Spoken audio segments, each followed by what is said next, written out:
that I don't care.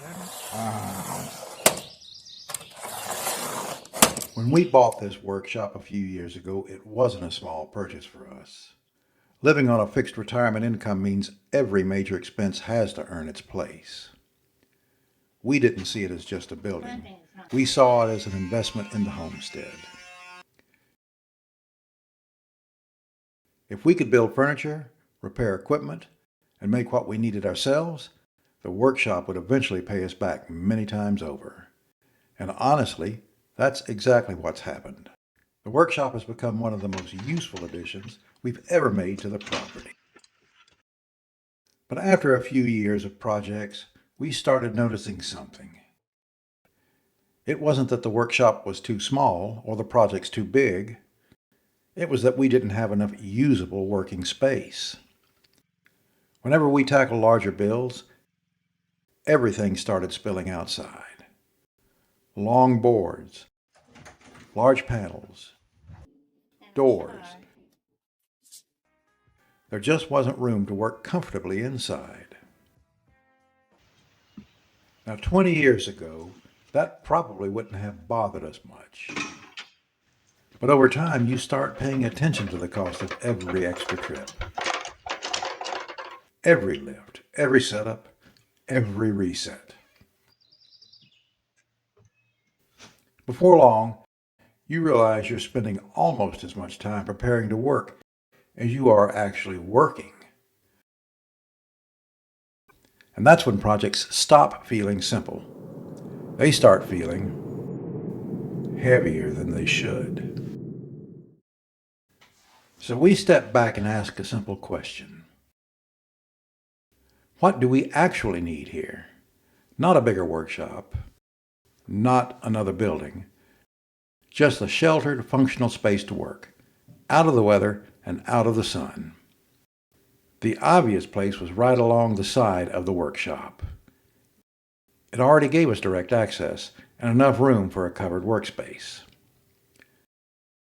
The first idea was simple. A 6-foot roof extension along the side. Nothing fancy, just protection from the sun and rain while we worked. Then we refined it further. We didn't want it to feel added on later. We wanted it to look like it belonged there from day one. So we matched the metal roofing, the proportions, and the materials as closely as possible. We measured 6 inches from the bottom of the eave so that our 2x4s, strapping, and 3/4 inch ribs on the metal roofing would fit underneath the eave. And then we'll snap it. Give it a really tight. We snapped the line against the side of the workshop. All right, now snapper.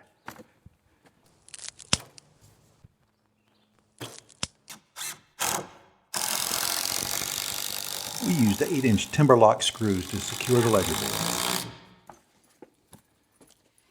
Yeah, it's definitely. All right.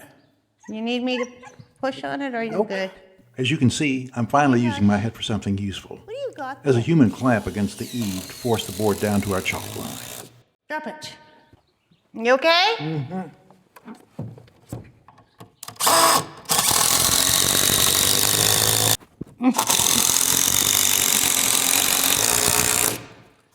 Got her? Use my head.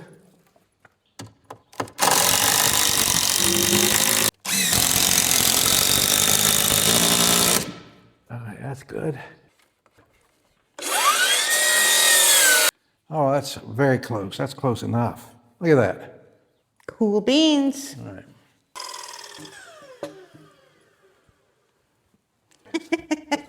Our metal roofing is 6 feet long. We subtracted 4 inches from our rafter length to account for a 2-inch drip edge and 2-inch ledger board. Rafter length is 68 inches.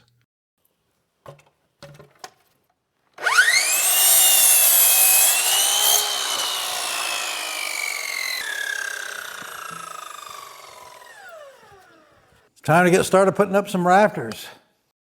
Get this show on the road. We tacked the first outer rafter into place to determine the bottom bird's mouth cut. All right. Finally.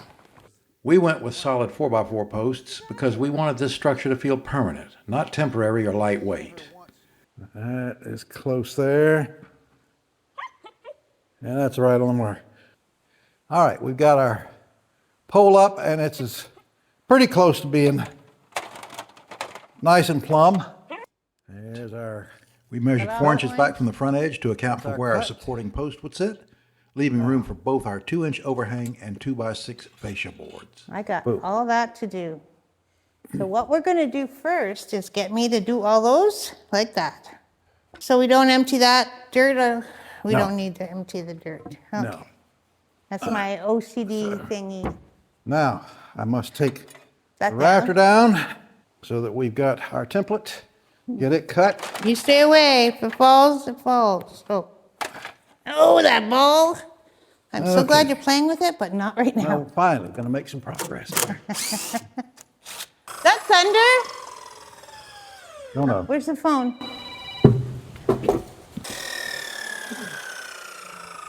Is that it?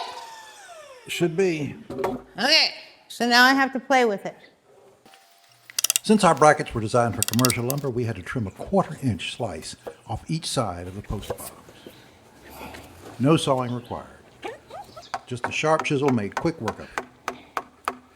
Mama's gallbladder wants some attention. Get- She sounds like a red heeler puppy. I'm gonna meet my surgeon. And it works. A little So- loose. You got this end up and braced. All right. We've got our far end up and braced, where we can cut those posts to the correct height. Then we can start getting up our 2x6s. So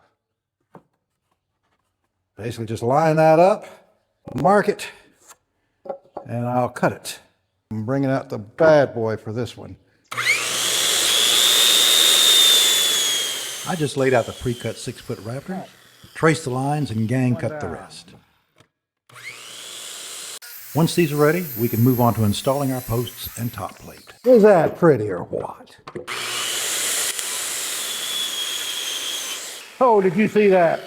Oh man, that feels good. The last one.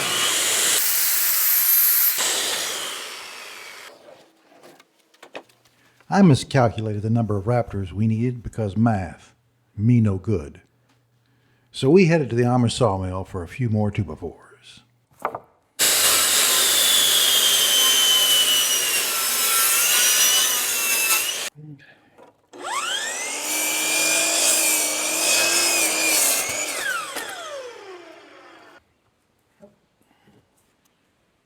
After correcting my math, we set the second end post so that now both of our ends matched and were level and plumb.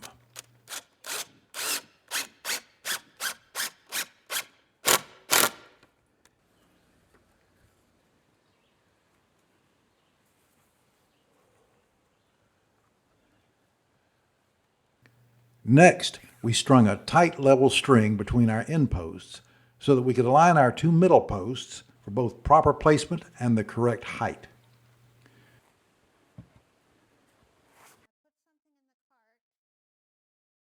That's it, right there.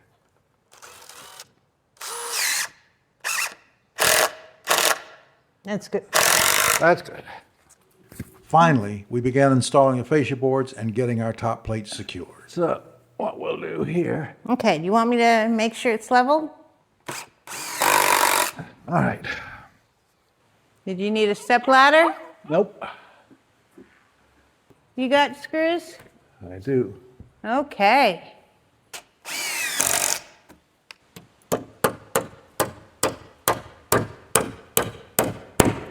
Yeah.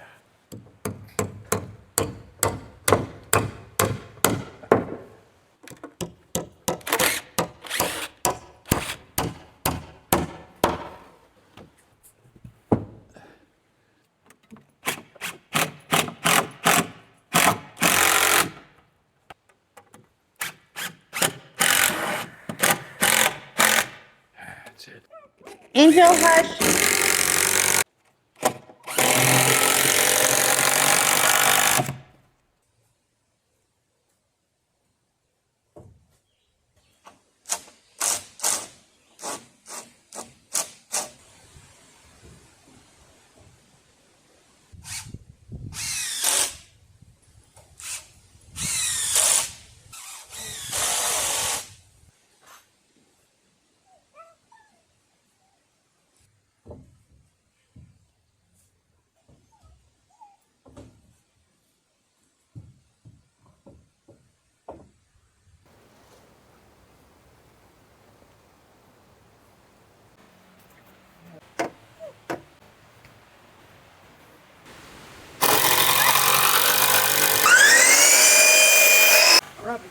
It's a small scrap, huh?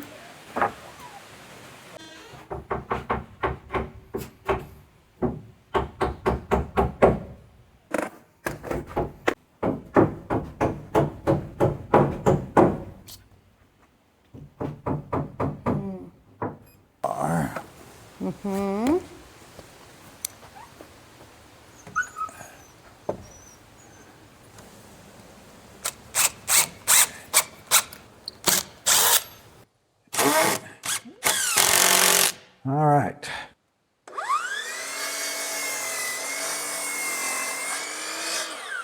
Oh, perfect.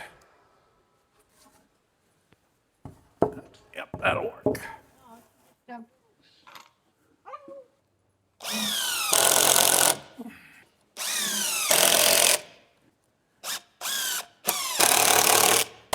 All right, this battery's shot.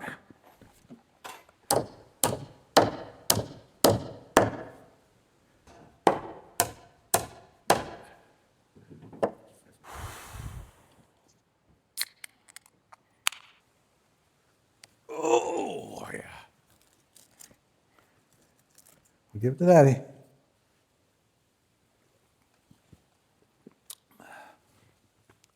Okay, Mommy. Let her go to work.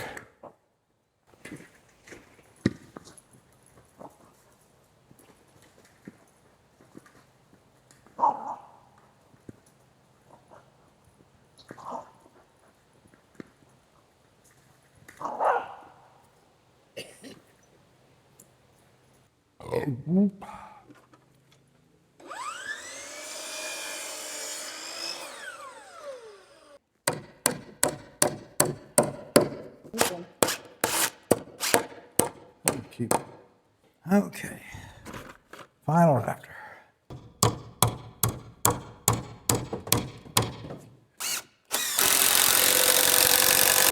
Yes. Woohoo! It's done. Oh, there you go. So, let's give this end a trim. The final step before metal roofing is putting down our 1x3 strapping. That's what I'm talking about. So, see where we end up. What kind of, Oh, you want a screwdriver? I'm gonna need my little nails and the hammer. Give me the pretty side down. There we go. We nail the straps 32 inches on center, ensuring a solid base since a few inches of our new metal will tuck right up underneath the existing eave.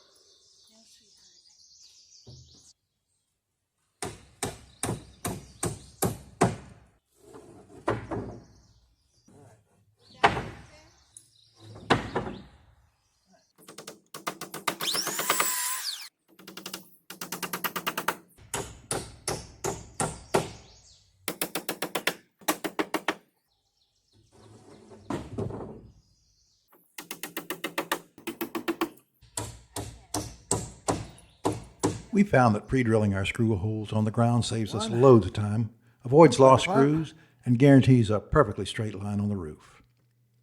To do it safely and accurately, we built a simple wooden jig All right, with Mother. holes matching our strap spacing. I like this. This is working out well. We stacked the metal sheets evenly, clamped the Center. jig to the stack, and drilled straight down through the whole pile at once. No measuring on a ladder and no slipping bits. Ready? Go for it. Don't push hard. Just give it a little pressure. Boom, see? Whew. All right. Perfect. All righty. Homestead common sense strikes again.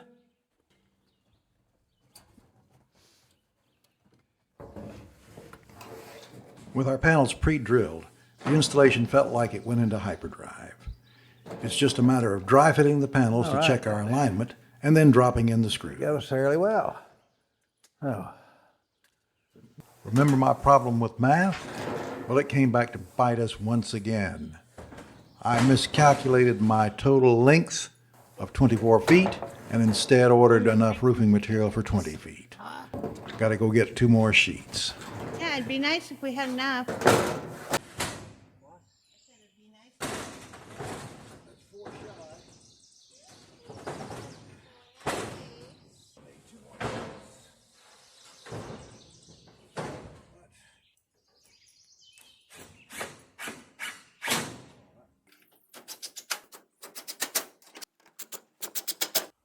That's okay though. Now that it's gonna hit our head with it.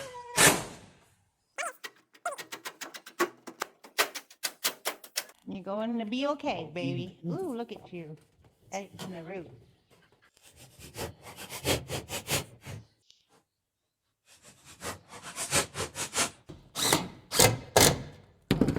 Well, I can lean on this without falling. Woohoo! Good.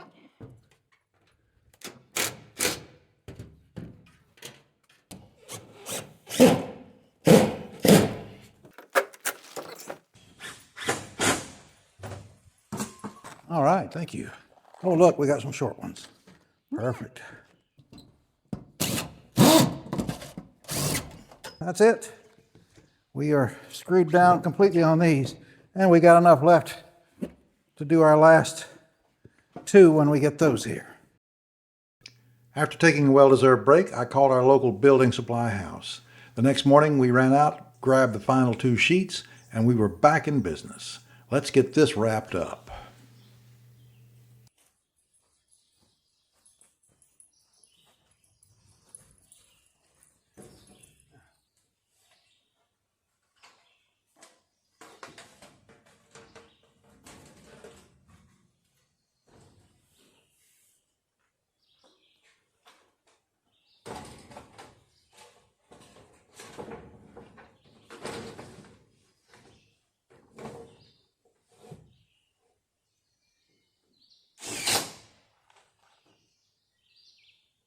As we were finishing the roofing installation, we ran into one final problem.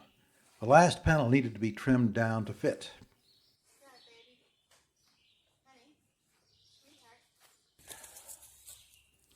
Years ago, when we were helping install our metal roof with an Amish crew, we learned something we still use today.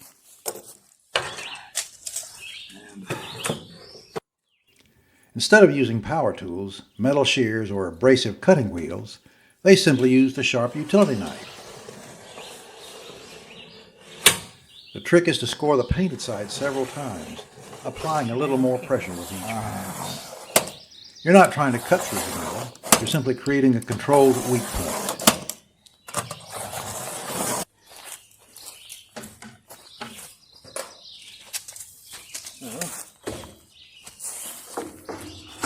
Once the score line is deep enough, flip the panel over and begin bending it back and forth along the line. Press down. By the way, the picnic table is from one of Val's earlier projects, and we've got a full build video of that if you're interested. Eventually the metal breaks cleanly along the score mark. No sparks, no flying metal chips, no special tools, just a sharp knife and a little patience. Simple techniques like this are a good reminder that experience often matters more than equipment. Nice, neat cut.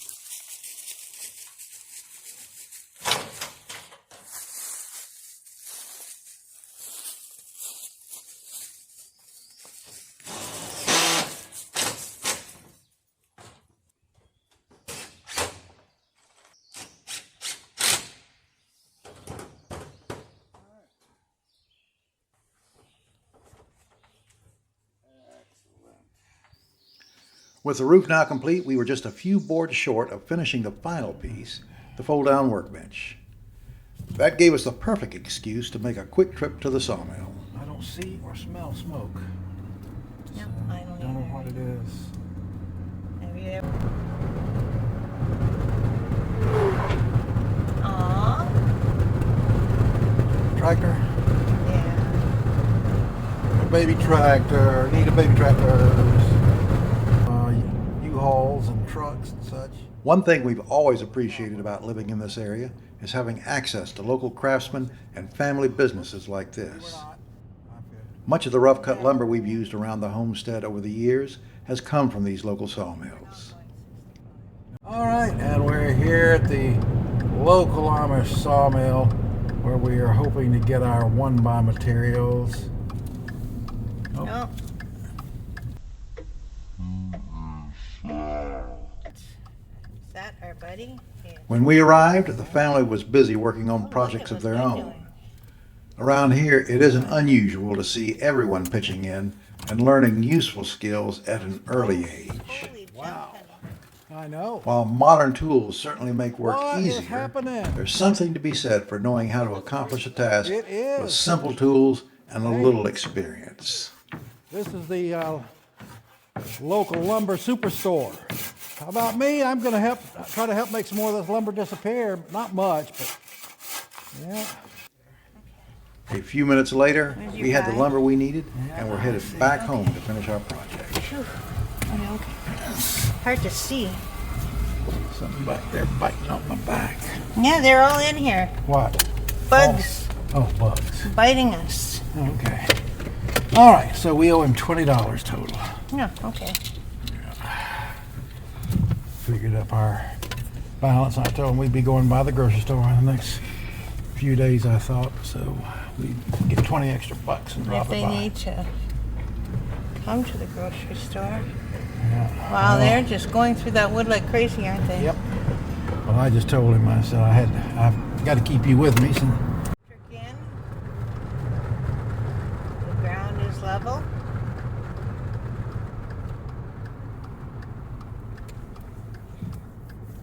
Burning again.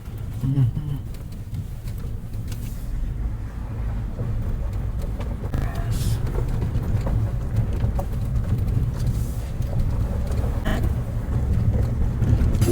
Oops.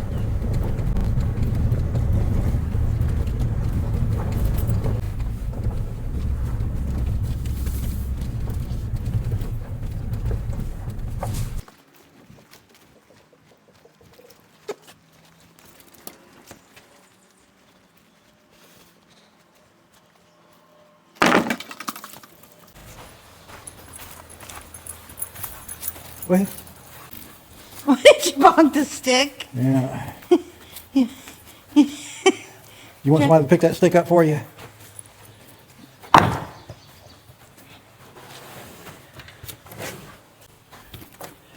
All right, Mother. There you go. Just put it up there. As we stood back and looked at the space, we realized something. We could do more than just finish the build. We could make the space useful year-round. During the summer, the area becomes an outdoor workshop.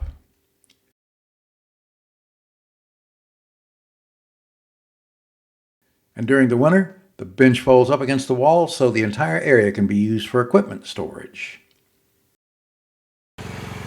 That gives us a protected place for lawn tractors and other equipment without taking up valuable workshop space. We also plan ahead for winter conditions. A few simple hook points around the perimeter will let us hang tarps when needed. It won't fully enclose the space, but it will be enough to block wind and reduce snowdrift during storage season.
need to...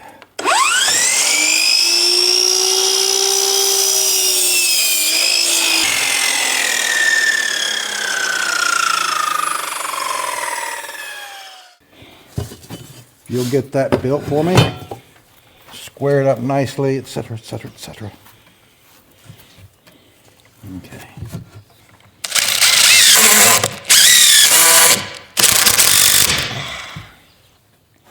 This is probably why it's breaking. And she's still after that.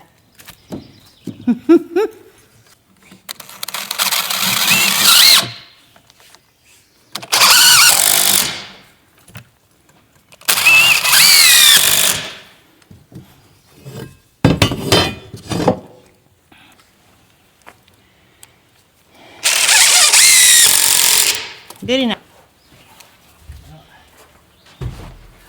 As long as we don't get it. So, not that tall, but... What we need to do is that. All right, so That's what we need to do. what you'll have to do now is get...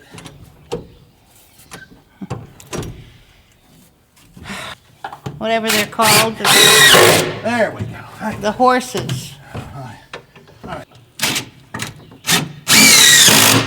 All right. Let's see.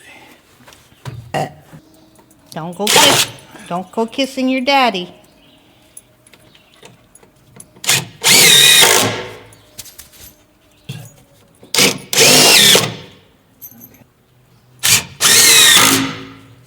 On the front. Out of there.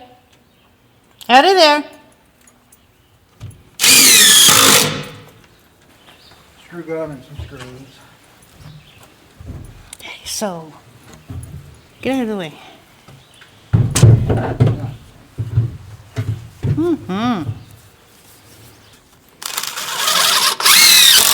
That's it. Bingo.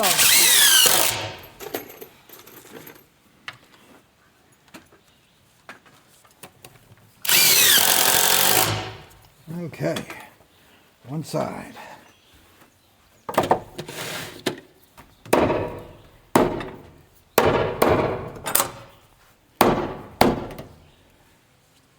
Okay.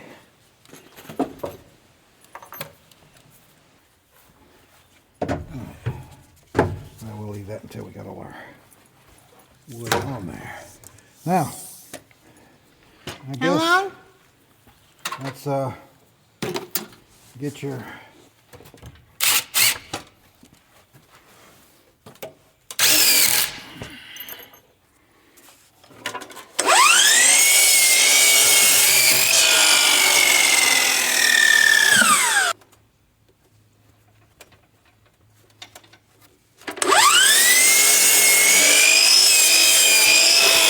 I took off a one little smidgen. let's see how well you did.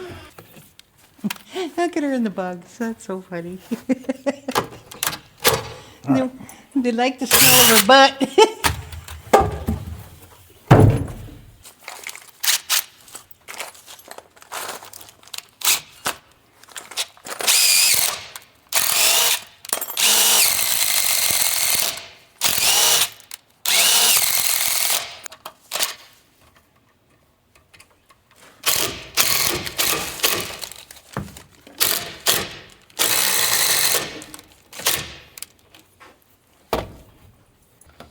Yeah. Hey. Okay. There you go. Table. There you are. When we step back and look at it now, what we really built wasn't just a lean-to. It was a second working space for the property, built for a fraction of what a new structure would have cost us. Now, we know a lot of you out there have sheds, cabins, or workshops where an extra 144 square feet of covered workspace would make a world of difference. And because we want to see your project succeed, we've put together a complete blueprint for this build. We aren't selling anything here. Down in the description and the pinned comment below, you'll find a completely free downloadable text file with our entire bill of materials and the exact step-by-step assembly instructions. All you have to do is copy it, print it out, and adjust the measurements to fit your own building. It's our gift to the community to help you save your wallet and your back. If it helps you out, all we ask is that you drop a comment and let us know what you're building. We doubled our usable workshop space, added protected storage for winter, and built it for just over $400.